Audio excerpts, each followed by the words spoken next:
마음챙김의 이해에 대한 부분을 이제 이야기하겠습니다.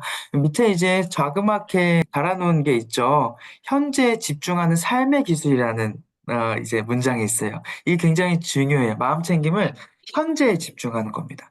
과거도 아니고요. 미래도 아니고 지금 here and now 내가 지금 이 서 있는 그리고 내가 숨 쉬고 있는 그리고 내가 살고 있는 이 시점을 중요하게 생각하는 집중하는 그런 기술이라고 볼 수가 있습니다. 먼저 차례를 이야기를 드리면요. 이 마음챙김에 대해서 간단하게 제가 정의를 말씀을 드릴 거고, 그 다음에 핵심 요소들, 그리고 과학적 근거들, 이게 어떠한 과학적인 근거가 있는지, 그다음에 일상에서 어떻게 적용해야 되는지, 그다음에 기법들, 그다음에 정서 조절이라는 그런 키워드로 같이 이야기를 좀 나눠볼게요. 아, 음. 네. 음, 일단 마음챙김이라는 것은 개념적으로 먼저 살펴보면 마음챙김은 현재의 순간에 의도적으로 주의를 기울이는 것이라고 볼 수가 있어요. 생각보다 하루를 살아갔을 때 한번 떠올려 보시면 좋을 것 같은데 내가 얼마나 의도적으로 지금 이 순간을 잠깐 멈추고 생각을 해 봤는지 한번 되돌아보면 좋을 것 같아요. 내가 의도적으로 하루의 일상 속에서 노력하지 않으면 생각보다 그냥 후다닥 하루가 지나가는 걸 저희는 많이 경험을 합니다. 그렇기 때문에 내가 잠깐 멈추고 나를 돌아볼 수 있는 그리고 나를 주의를 이렇게 환기시킬 수 있는 그러한 시간이 그리고 그런 공간이 굉장히 필요하다라고 볼 수가 있는데요. 이게 마음챙김을 통해서 저희가 할 수 있는 것입니다.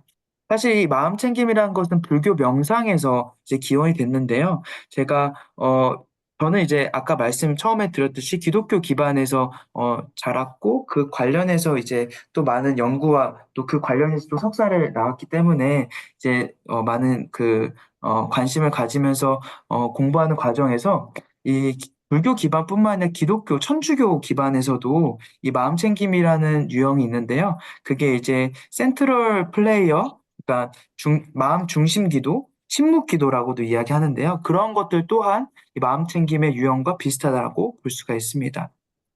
사실상 이 마음챙김이라는 것은 불교 기반이기 때문에 아시아권으로 많이 형성을 했었어요. 근데 이 아시아권의 이 동양 쪽에서의 그 부족한 점은 뭐냐면 이거를 뭔가 기술화시키거나 아니면 이거를 뭔가 개념화시키는 거에 대한 부분은 굉장히 좀 부족한 부분이 있어요.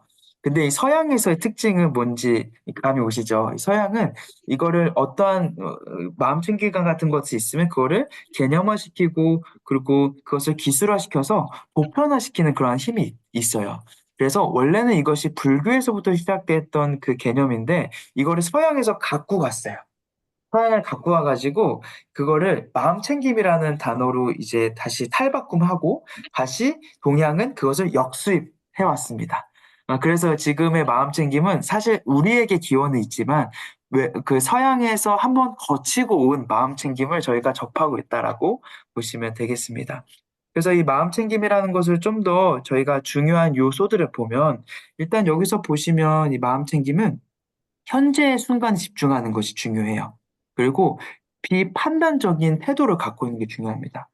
어 마음 읽기라는 것이 저희가 이해를 지금까지 하면서 마음 읽기의 핵심은 판단 적이라고 이야기를 했었죠. 내가 뭔가를 빠르게 스캔하고 빠르게 판단하는 것이 이 마음 읽기인데 이 마음 읽기를 좀 릴렉스하게 하면 마음 헤아리기가 또 되는 그런 부분도 있는데 이런 부분에 있어서 이 마음 챙김은 나를 릴렉스하게 비판단적인 태도를 가질 수 있는 그러한 힘도 기를 수 있다라고 볼 수가 있습니다.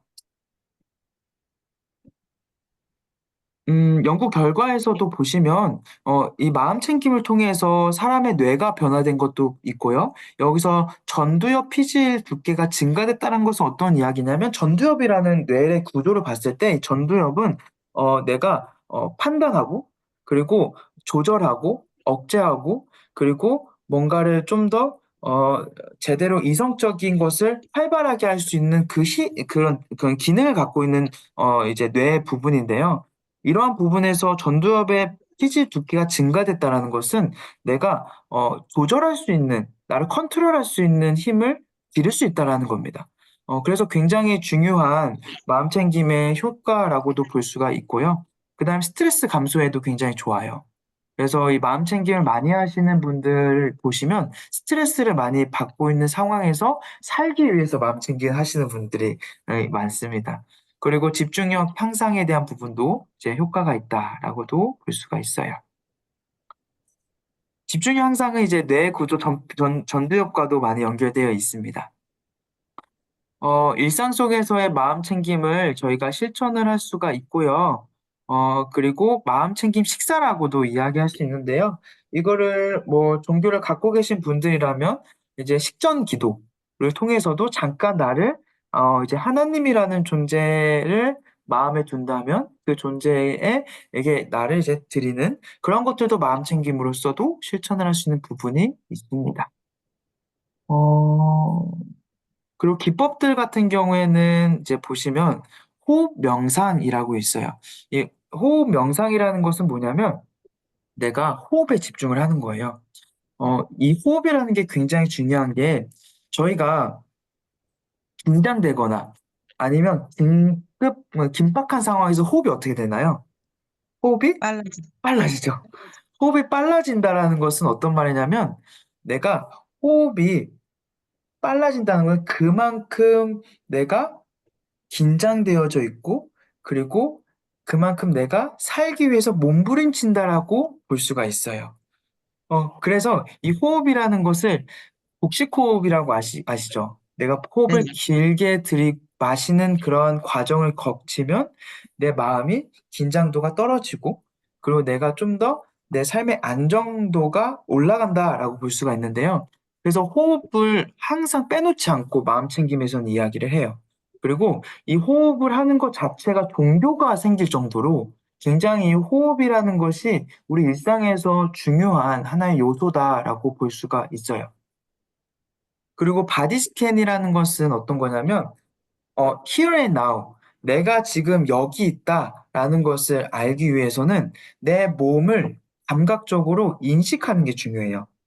그래서 마음 챙김에서는 많은 기법들이 있는데 지금 내가 두 다리가 땅에 디딘 것을 한번 인식해 보세요. 느껴 보세요. 오른쪽 다리, 왼쪽 다리 한번 돌아가면서 느껴 볼까요? 그리고 내가 지금 손을 한번 주먹을 살짝 쥐어 보고 펴 볼까요? 내 정수리부터 발끝까지 한번 내가 느껴보는 시간을 가져볼까요? 이런 식으로 신체 각 부분을 스캔을 하는데 그게 중요한 게 뭐냐면 내가 현재 살고 있다라는 것을 내 몸으로 다시 한번 그걸 느껴보는 거예요. 그래서 이렇게 하면 장점이 뭐냐면 과거에 얽매였던 거에서 내가 한 걸음 뛰어낼 수가 있고 미래에 두렵고 그리고 걱정됐던 것도 한 걸음 떼서 내가 현재에 집중할 수 있는 그러한 부분이 이 바디 스캔으로 할 수가 있고요.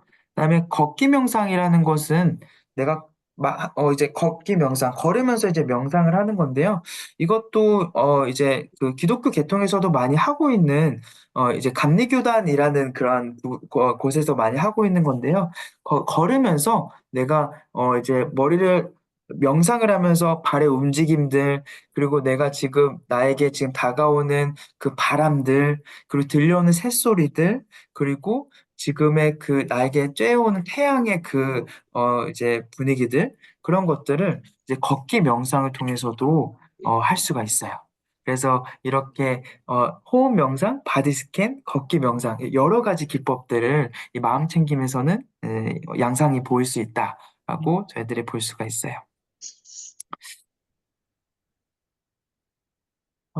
그리고 이 마음 챙김과 정서 조절이라고 볼 수가 있는데, 마음 챙김이라는 것은 단순히 내가 나를 객관화시키고 인지적으로 메타인지적인 부분에서의 효능이 있는 것뿐만 아니라 정서 조절에도 굉장히 중요한데요.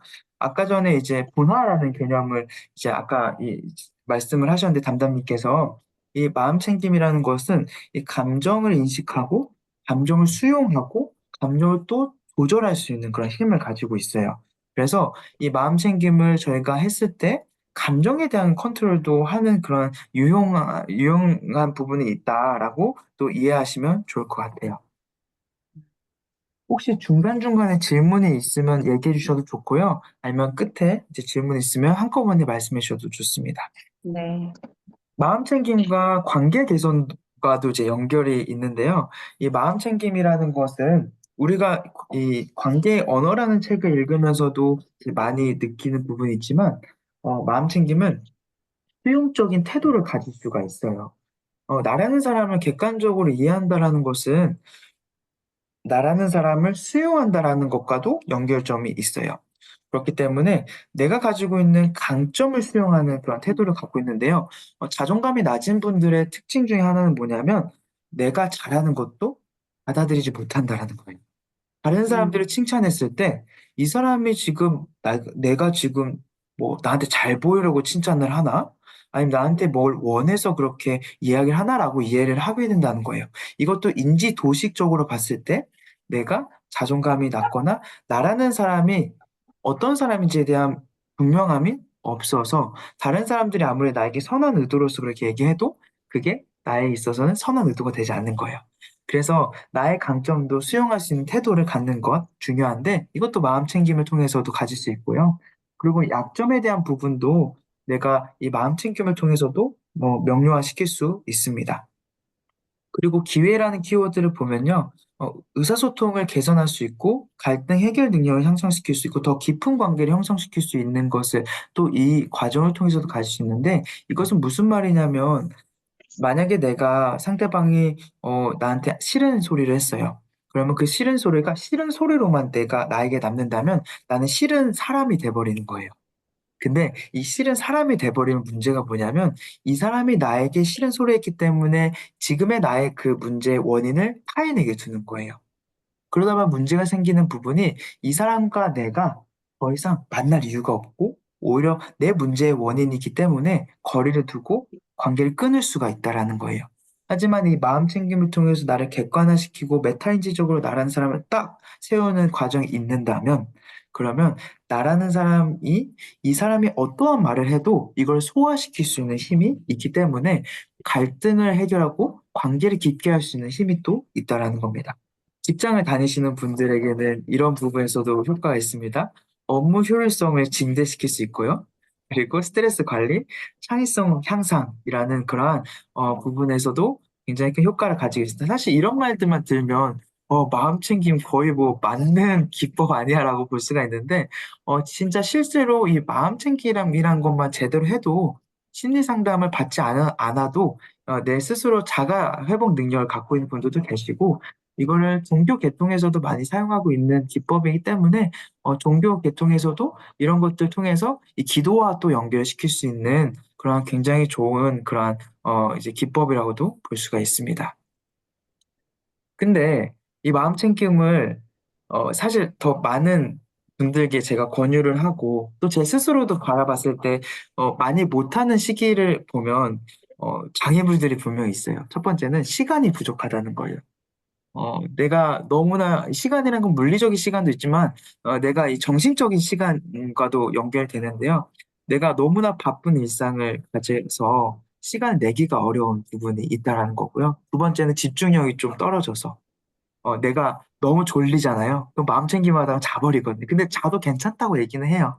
근데 자버려서 내가 마음 챙김을 잘 못하는 경우도 있고 세 번째는 이제 동기가 부족해서 내가 소음이나 방해 요소들이 많은 환경 속에서는 이 마음 챙김을 하기가 쪼끔 어려운 부분도 있습니다. 그래서 이럴 경우에는 유튜브에서 마음 챙김이라고만 치면 한 5분 정도 되는 혹은 더 긴 것도 많지만 5분 정도만 되는 그 영상들이 많아요. 그래서 그걸 그냥 귀를 꽂고 어려운 상황에서는 그거를 그냥 들으면서 "마음 챙김 해라."라고도 권유를 하는 편입니다. 그리고 네 번째는 이제 비슷하게 환경의 방해를 받을 수도 있는데요. 주변에 "이거 너 마음 챙김 왜 해?" 라든지 아니면 "너 마음 챙김 하지 말고 그냥 뭐 그냥 다른 방법으로 해."라는 이야기를 들으면서 이 환경의 방해를 또 받을 수도 있습니다.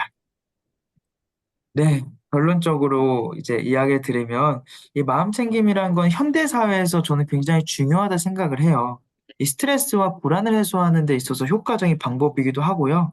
그리고 일상생활에서 꾸준하게 실천을 하면서 살아간다면 정신적인 것뿐만 아니라 육체적인 건강에도 많은 영향이 있기 때문에 삶의 질에 있어서 굉장히 중요한 그러한 기법이라고도 볼 수가 있어요.